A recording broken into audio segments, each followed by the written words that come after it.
So before we get to PARP inhibitors, Shannon, is there a role for secondary surgery? In other words, doing another debulking when a patient gets a recurrent ovarian cancer?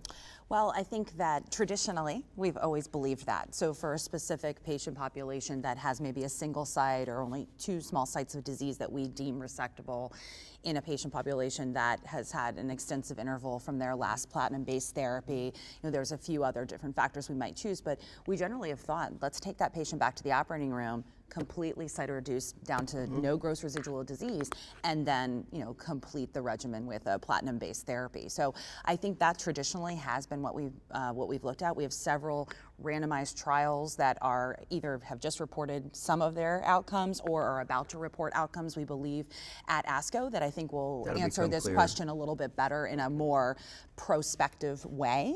But certainly that has been something we've offered patients. And I think this question will remain is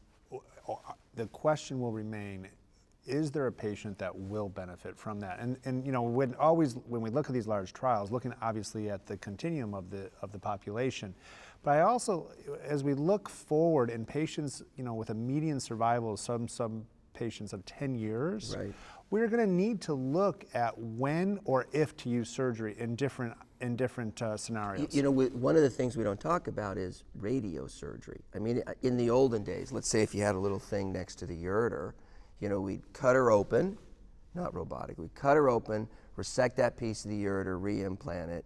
Now if I have that, I just do radiosurgery. SBRT, 5 days. 5 days. 5 days and she didn't even know she was treated. Yeah. And it always goes away. We just completed our small prospective trial looking at that intervention. So I think that's something that we unfortunately will never study, but I think that, to your point, the 5-day toxicity is negligible. And I think your term radiosurgery is quite correct.